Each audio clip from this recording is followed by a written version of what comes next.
Welcome back, everyone.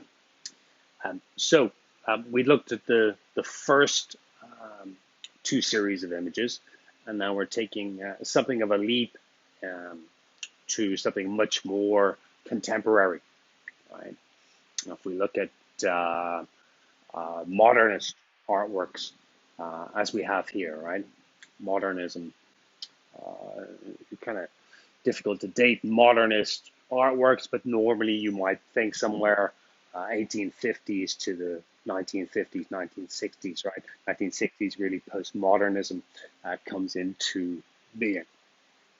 So modernist art is particularly striking from the perspective of the history of art because it seems to, on the surface of it, look nothing like, nothing um, nothing resembling what art had hitherto looked like. And this is probably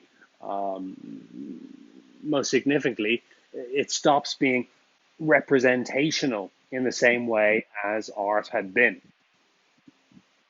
Art had, in the centuries before modernism, attained an extraordinarily um, accuracy in terms of its depiction of um, reality, right? In painting, in sculpture, they had mastered certain techniques, um, whether it's the painting of flesh tones to perspective, right? The rules and laws of perspective that give us the impression that we're looking into a three-dimensional space in painting. And painterly techniques had appeared to be oriented towards creating a perfect likeness. Now, is that the function of art, right? Is art there to make something which would be indistinguishable from the original, which could trick you, right?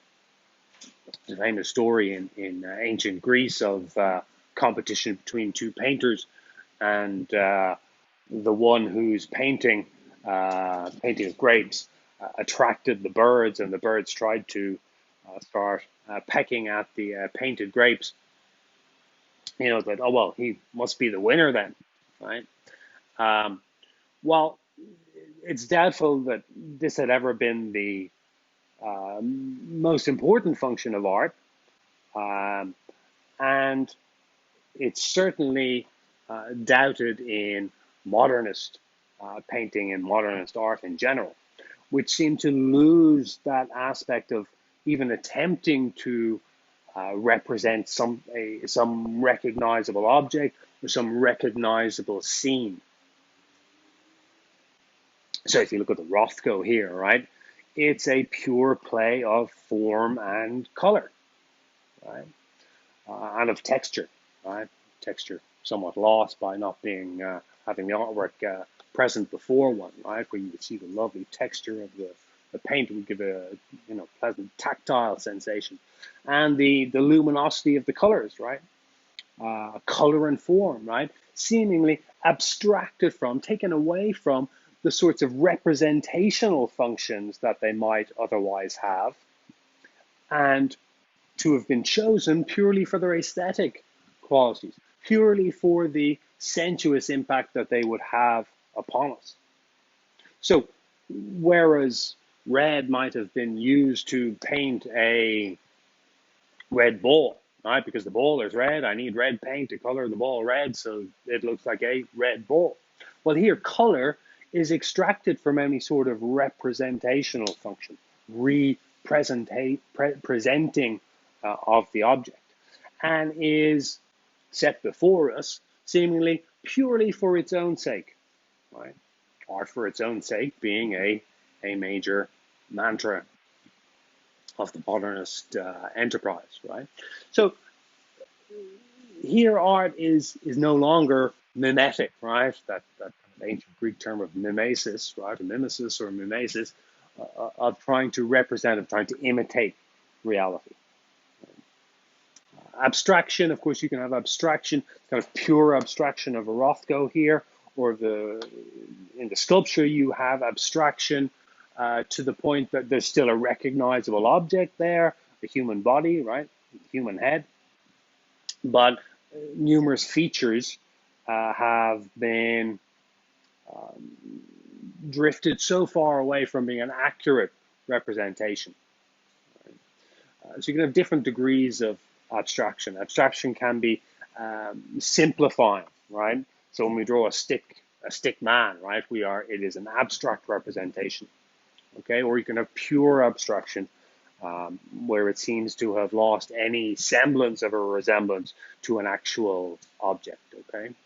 So we're going to have to wonder what could possibly have prompted this move towards abstraction, this move towards non-representational art, of enjoying color, form, shape, texture for themselves, seemingly outside of any sort of representational function.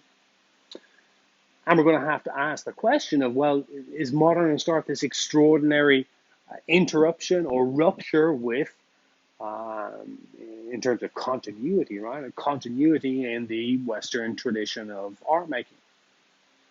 Why? Why should it have appeared, and why should it have appeared at this time? Well, I think just to begin a response to an enormous question, if you kind of have to look at what was happening at this time, right? Second half of the 1800s into the early 1900s, right? You have all sorts of technological developments. You have photography. You have the beginning of printing, the printing of images, right? And invading public spaces. You have the commercial use of imagery. So image making will no longer be the exclusive preserve of painting. And this is going to have an effect on art.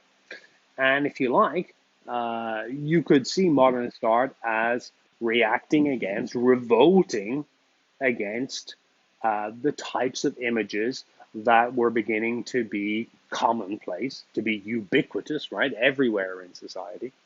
Okay, of course, one only has to fast forward to our particular milieu, our epoch, to see the hyper proliferation of the image, right? But modernist art is in a way trying to be everything that the imagery around it at that time in society, trying to be everything that that type of imagery is not, right? Trying to differentiate itself from it, right? To concentrate on a pure aesthetic, right? Not on images as being used to sell something or create a perfect likeness of something, as in photography, but to be something very different. Okay, so I think that'll be an interesting question for us to reflect upon, right? Why, how, and why this kind of non-representational trend began in modernism. Moving on to the next slide, please.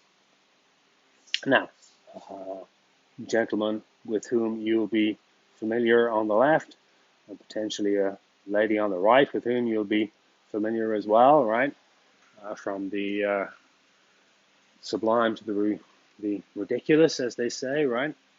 So here we're kind of looking at more postmodern images, right? Through a postmodern lens, okay? Postmodernity is our own epoch, right? We're looking at commercial imagery here, right? We have a logo, right? We see how abstract the logo of Colonel Sanders is, right? It's reduced to very rudimentary elements of drawing. It's reduced in terms of its coloring, right? The clearly demarcated, the area for the hair, the mustache, the clothing. You've got, what have you got, about a few kind of sandy shades, white and red and black, and that's about it, right? Quite why he's wearing an Adidas apron, I don't know, but there you go. Adidas have not sued KFC to my knowledge, right? Um, but it's this type of image that kind of becomes very interesting. Obviously, we're outside the domain of art here, right? Postmodern art might decide to parody, right, or something like this. But you have here an image which is, in a sense, just an image, right? There is no original, right? There's no original of the image where someone first painted Colonel Sanders. There may be no Colonel Sanders such as we think he exists, right? We have here an endless proliferation of an image with no real true original used for commercial purposes, right? And very effectively as well. These logos, right? They kind of stay with us, right? They're instantly recognizable. They, part of our literacy, if you like, in the world today is a visual literacy where we immediately recognize these logos, these massively simplified, abstracted images from all the icons we see, right? Icons in every sense of the word, from computer icons to, icons in terms of visual images. Think of the print of Che Guevara, right? That kind of an image, right? On the right hand side, we see an image of a jeepney, right, with particularly sophisticated, presume it's spray painted art. Okay, and you can see there is an image, obviously, of the Virgin Mary, and there's an image of the Joker as well, right? Now, this is an extraordinary composition to have those two figures side by side, right? Is this um, a profanity, right? Is this to have such a sacred figure and a comic book villain, right, on the one space, right? Of course, it's not a framed image here, right? It's kind of takes its inspiration from graffiti to some extent, doesn't it? But what's extraordinary here about this image is that in the image of the Virgin Mary, using entirely different materials, it nonetheless borrows many of the techniques, or to have the kind of look of a Renaissance painting of the Virgin Mary. The shadowing, the attention to depicting very realistically or hyper realistically the folds in the headwear that she's wearing, the blue color, right, which became conventional in the Renaissance to depict the Virgin Mary in blue, right? That we find iterated here.